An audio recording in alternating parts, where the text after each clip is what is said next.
Hello,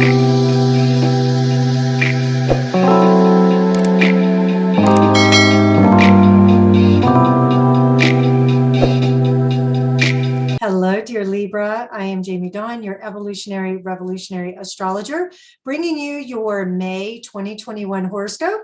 And I'm excited because we have some really cool activity for the month of May. I do hope that April was somewhat kind to you. If you are a Libra and have been dealing with some difficulties, I feel as though May will have some good news for you, especially because Mercury is moving into Gemini in your ninth house, which rules legal, philosophy, religion, long distance, foreign, and higher wisdom. It's that search for meaning. And Mercury enters Gemini on May 4th. So I would imagine that you'll get some form of news or conversation or connection about something that will give you greater meaning, or at least you may be making a decision to look at something from a legal perspective. Maybe you're going after something and you need legal support in order to do that.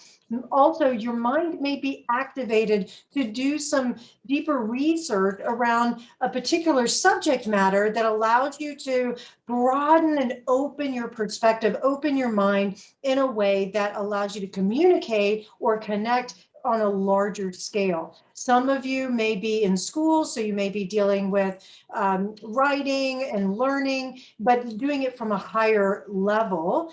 And I will also say that with Mercury and Gemini here, you could end up having two or dual situations that you have to deal with. Maybe you're finishing one and starting another that you need the contracts, you need the conversations, you need the right people on your team. And so you'll have the opportunity to be able to connect and have that kind of conversation and energy for you.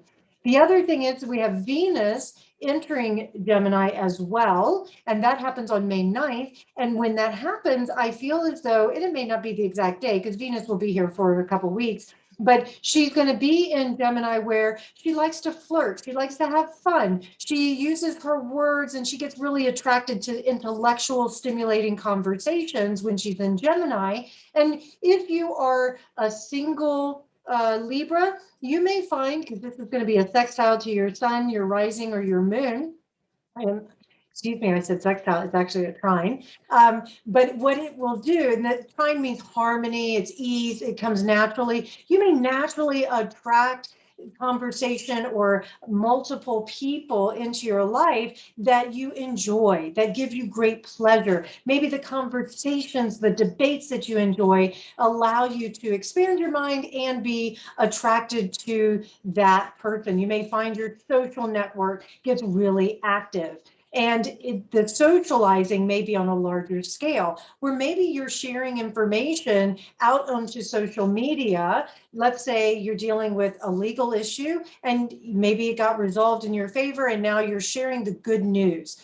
And I would also say that with Venus and Gemini in this ninth house, you can easily find pleasure in long distance travel, or maybe just having these conversations where you're philosophizing about the deeper meaning of things, or why did I go through that experience, or why do I want what I want?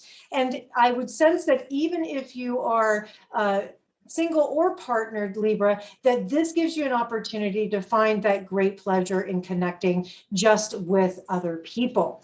The other thing that I would say is that this energy of the month of May also gets kickstarted on May 11th when we have a new moon in Taurus in your eighth house, giving you even more leverage, even more energy and focus and attention to your partnerships on a very deep, intimate level. You may be looking at how you can connect with some new ways in which you can tangibly and physically, sex-wise, right? But tangibly, physically create some new experiences that create intimacy, whether it's for yourself or with a beloved. This can also bring in your greater mysteries that come up And during this new moon, you could find new and exciting ways in which something hidden gets revealed. And it allows you to plant seeds of intention to be able to say, how do I want to engage my five senses, making things more pleasurable, more connected to my truth, to who I really am as a human being, and again, with partnerships or relationships, who I really am in relationship to this other person. The other thing with this new moon in Taurus, it could also activate where you're finding new resources in which to solve problems or in which to create greater abundance for yourself so that you can do more things, whether we're talking about money or we're talking about people or we're talking about energy or time. All of these are resources that just allow you to be able to do more, gives you more choices. And so I would say use this new moon in Taurus to set intentions on how you can have more resources so that you can do more for others. The other thing that I would say, we have Jupiter dipping its toe into Pisces on May 13th, and this is going to be in your 6th house, which is all about health and daily routine. It's about your work and what you do on a everyday basis. And so this is going to activate this expansion where you're looking at maybe your to-do list. Maybe it's the way in which you relate to your body and your mind with health.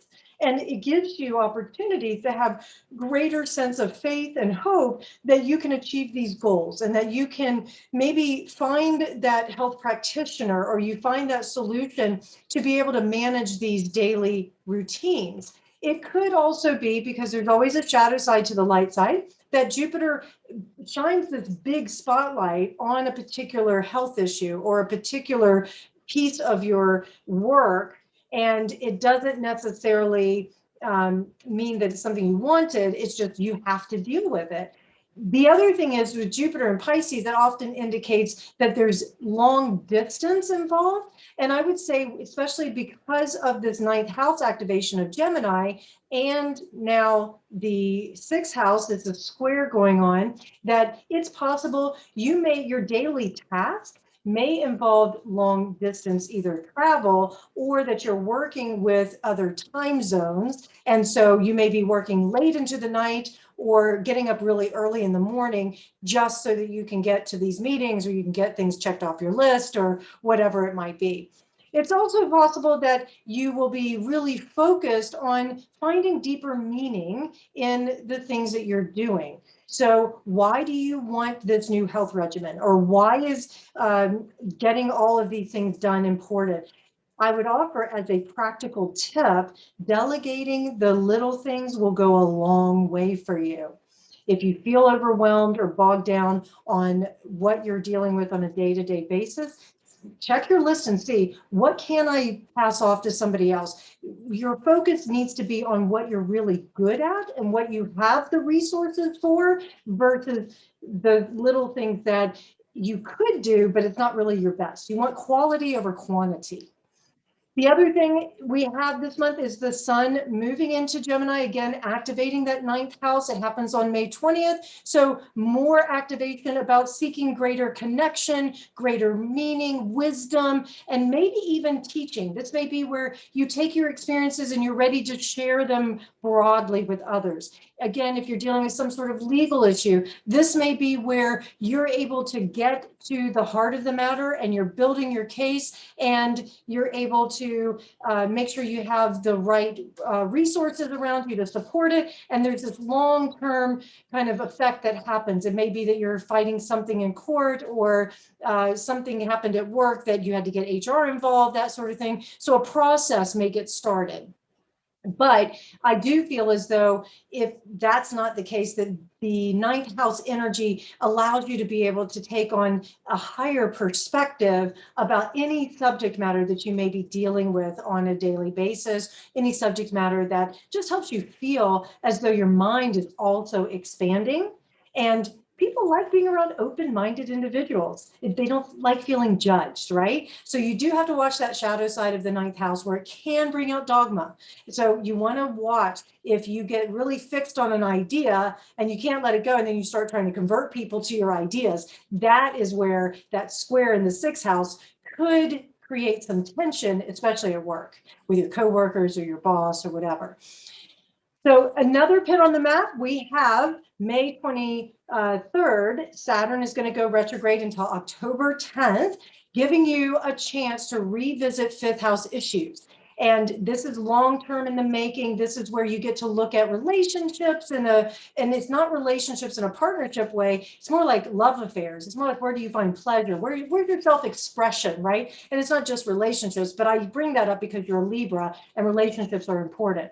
But this gives you a chance to be able to build something over time. And maybe there's an issue that you've been dealing with when Saturn was going, when Saturn's been direct. Now it's retrograding. You get to revisit that and redo it. And you get a chance to look inside of yourself and say, how can I restructure the way that I've thought about these things? Because Saturn's in Aquarius.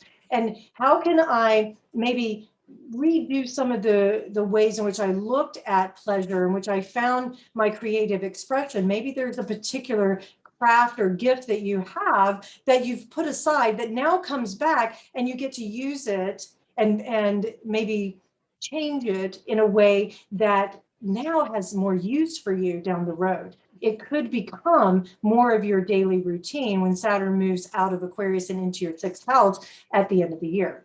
So, excuse me, next year. So this is, again, more things that are built over time. Another pin on the map is that we have a Sagittarius full moon, and that happens to be an eclipse. And the eclipses are full or new moons on steroids, and they deal with the nodes of the moon. And so with this full moon, we've got the sun and moon opposing each other, and this is going to be your third ninth house opposition. And so most likely you'll be looking at something, some sort of event, some sort of idea that is going to allow you to not only process what's happening in your local community, but sharing it on a larger scale. And so think of it as third house being more of a local neighborhood, your elementary school kind of childhood connections kind of thing, versus your graduate school, your long distance, I'm more mature in the social status, ninth house, right?